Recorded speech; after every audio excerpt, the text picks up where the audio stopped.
Hello and welcome to Self Talk. I'm your host, Rachel Astarte. Today, my guest is Noëlle Janka.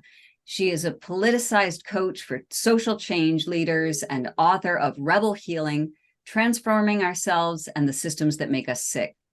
She has lived with health challenges for more than 20 years and has supported clients with their healing and career development for more than a decade via transformational workshops, writing salons, coaching groups, yoga instruction, and individual coaching. Noëlle, thank you so much for being on Self Talk. Thank you so much for having me. I'm psyched to be here. Yeah, I'm excited to dive in. I wonder if you could start by helping the listeners understand how you came into the field that you came into. What's your background and not necessarily your academic background, but what drove you to do what you do? Yeah, great question. I'm somebody who in my younger years couldn't really figure out what the right thing was. I started out doing grassroots organizing work, mostly around the environment, but also worked on some political campaigns. And then did some work on education around the Middle East. That's what my dad did. So I wanted to he told me not to do it, but I had to check it out for myself. And then I went through this cycle of continuing to get a job that I loved and get sick, and get a job that I loved and get sick. I also had a job that I loved in an energy efficiency company and did that for a while, and then was too sick and had to leave. And so when I turned 30, I took a little break. I was living with my family to try to recover a little bit. And I decided to invest in a coach for myself, because I was like, there's got to be a way to do good work in the world and not get sick, but I don't know how to figure it out by myself. And I found this coach who had been a climate organizer. And I thought, okay, he's my people. You know, if somebody can help me, maybe it's this person. His name is Jeremy Blanchard. We're still very close. And just a few sessions and I totally fell in love with it. And I thought, this is something that I could do, because I needed something that was very flexible. I needed something where I could try to make more money in less time. And coaching, for better or worse, is totally unregulated industry, so you can charge whatever you want. So that was 8 years ago. And I started working with leaders in the social change space, social impact leaders, and folks with health challenges. And that's kind of led me to where I am today. Yeah. So do you specifically work with social change activists or professionals, or do Yes. you? Yeah. Beautiful. Mm-hmm.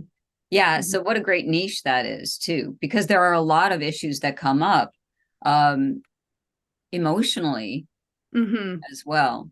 But then how does your experience with, and maybe this is leading us into talking about the book a bit, your experience with illness and how it was preventing you from doing the things that you love. How did you break that cycle, or did you? Yeah, I mean, I think one of my mentors, when I was learning to be a coach, she was also kind of helping me through my own healing process. And she's like, I know that a lot of what you're coaching people on is getting themselves out of their own way so that they can do the things they want to do. But in your case, there's still a lot of things you need to stop doing so that you can do the things you want to do. So in my case, I just have this, I'm just driven to a fault, Capricorn, Sun, 3 on the Enneagram, just I hear it. Yep. Very driven.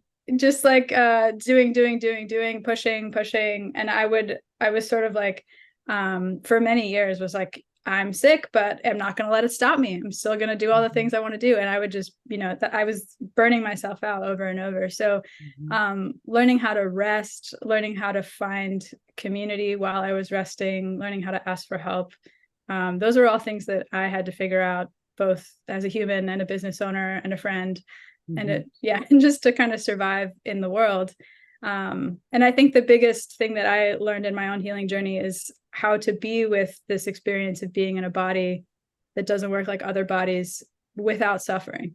I think that's kind of been the biggest shift in my life and in my experience, and something that I help clients with, And that's really what I wanted to offer in the book too, is that we can be sick, we can be ill, we can be disabled and still have really joyous, full, incredible lives. Yeah, it's so it almost lends itself to this idea that being ill becomes part of who you are, right? And so is it specifically people with chronic illness that you're talking about in this book, or is it anybody who's going through something that that could get healed or might not, but they're in a unhealthy place right now? Yeah, it's a good question. I wrote it with folks with chronic illness in mind, but also I'm in this little umbrella of chronic illnesses that I think for the most part are chronic only because we haven't, quote unquote, modern medicine hasn't figured out how to cure them yet. So there's a lot of us that like, we get better and we get sick again, we get better and we get sick again. But what I found, which I think is really fun, is that people that don't have chronic illness, or people who have injuries, or people who have mental illness, are also getting a lot out of the book. So I think when I think about healing, like my definition of healing is it's maybe like 30% about repair and 70% about transformation. And I think about that personally and collectively. So I think there's a lot in the transformation part that folks are resonating with. Yeah, let's talk about that, since you just beautifully segued into the transformation part. So what is transforming about whether it's chronic illness or it's a long time or long-term illness that might get healed down the line? And by the way, I want to also comment before we skip too far ahead. I hear what you're saying about Western medicine and how in many ways it keeps us sick, which is part of the deal, right? Getting looped into medications or procedures that aren't necessarily necessary. And so talk a little bit, if you would, about how that transformation works, or what that transformation can be when we're suffering. And to be fair, it can be very frightening. Yes. Right? This body that you've relied on up until the point you got sick isn't functioning for you anymore the way that you're used to. And that can be really disorienting. So how do you come back from that? Maybe it's a big question. You can break it down. How do you come back and redefine your relationship with this body? Yeah. I love that question. Thank you so much, Rachel.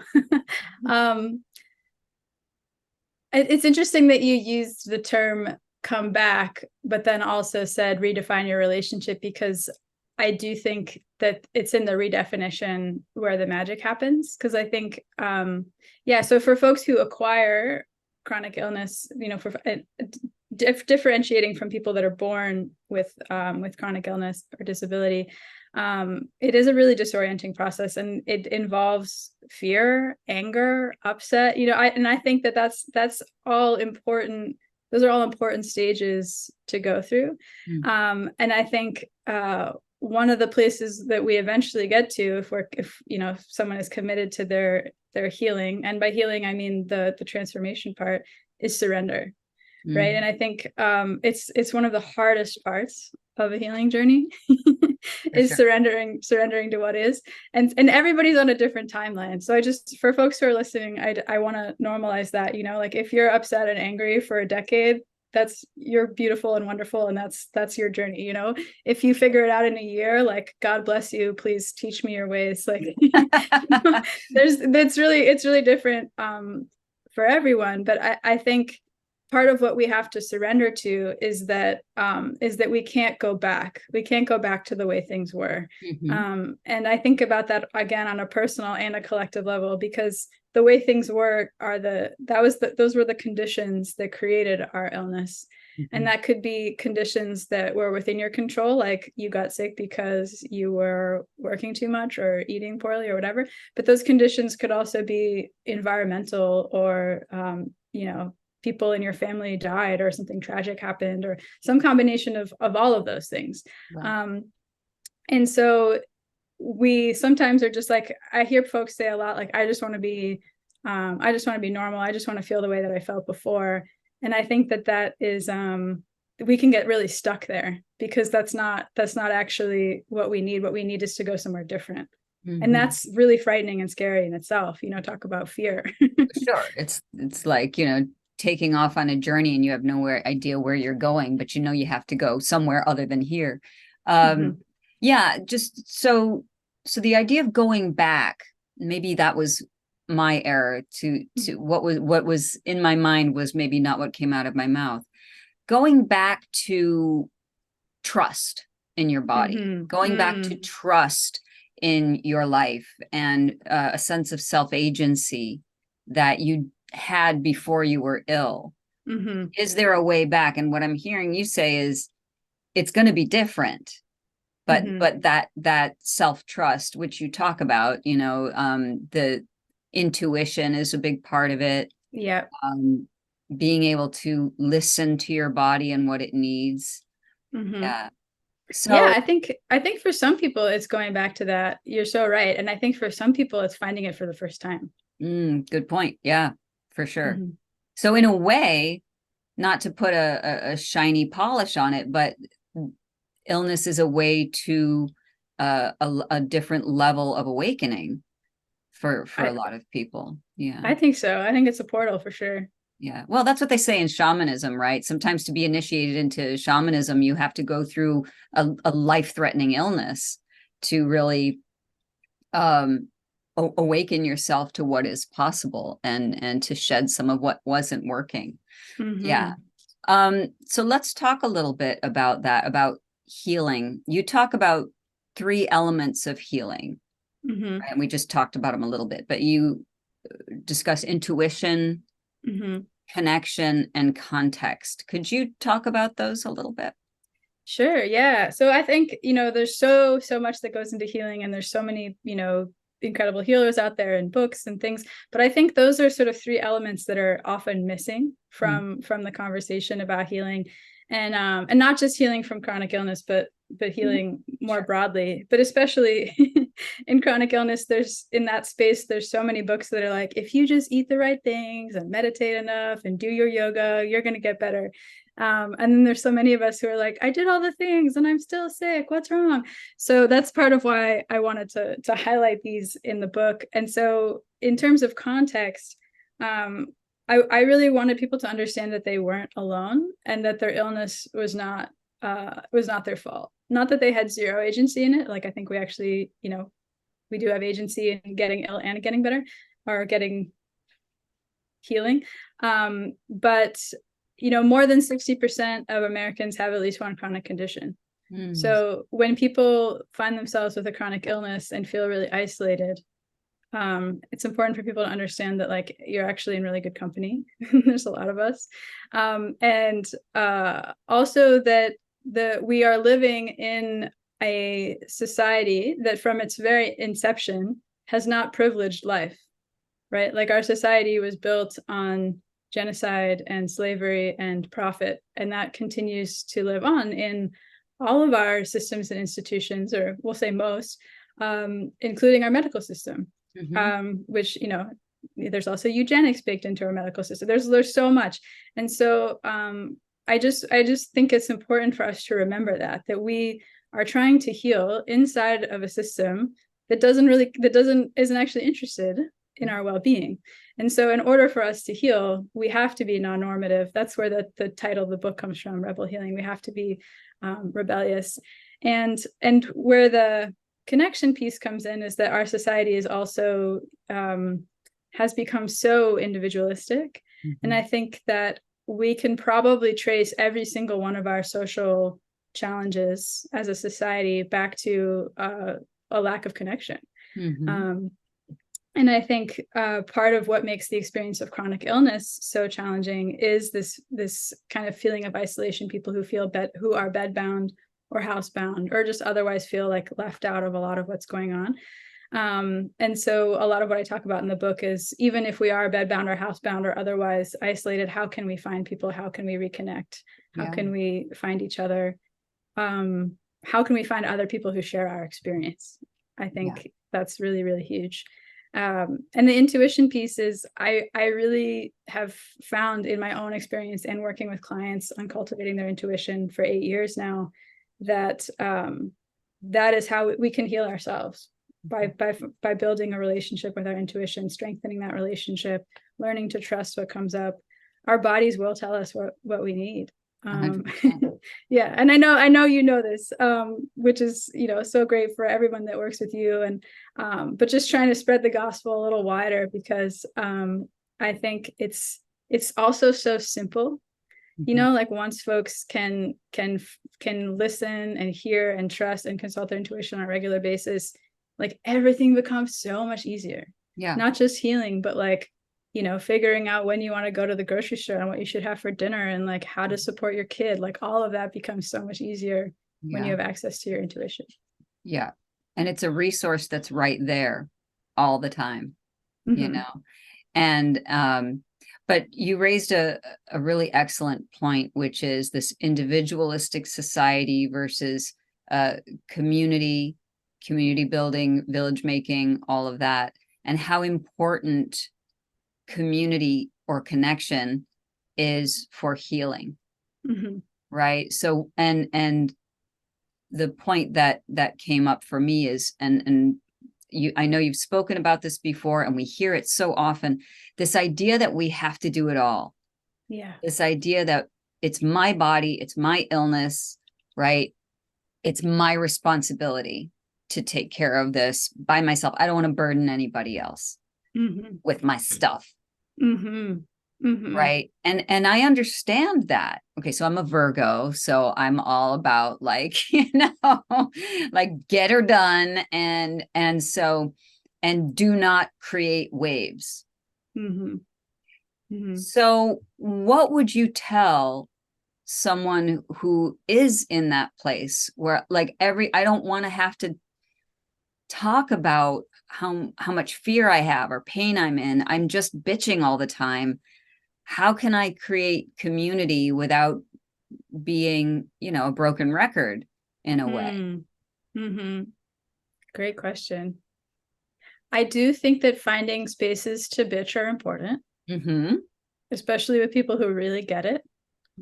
Like, I'll share a little story. I have a 3-way text thread with 2 friends who also have lived with chronic Lyme disease and other health challenges, and we're always kind of cheering each other on and bitching together. And I reached out recently because of a medical billing issue. You know, like someone didn't do their job right, and that's fine, but it's going to cost me hundreds of dollars if my health insurance doesn't eventually figure it out. Anyway, my friends were like, I hereby grant you, on behalf of all people with chronic illness, permission to be 15% Karen next time you call the insurance company, and just be aggressive. And it just made me laugh so hard, you know, and I treasure those relationships so much. And it's surprising to me how many people I meet who have had chronic illness for years who don't have chronic illness buddies. And I'm kind of like, dude, what are you doing?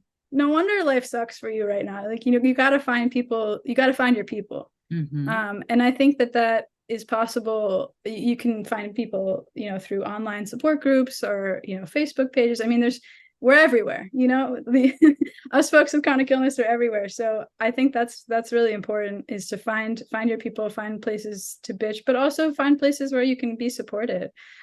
Because there are so many people who don't get it. And ableism is a big problem. I mean, there's people who don't even know the term ableism. And I don't blame them for that. I think that's a societal failing on our part. But, you know, that feeling of like, I don't even want to talk about it. You know, I don't want to be a burden. That's just ableism. You know, that's just another function of the system that doesn't privilege our well-being. And so I'm just always encouraging folks to find the folks that do get it, so that you can feel more emboldened, more sane, more like you're not alone. And then that can help you have courage to share your experience in other spaces.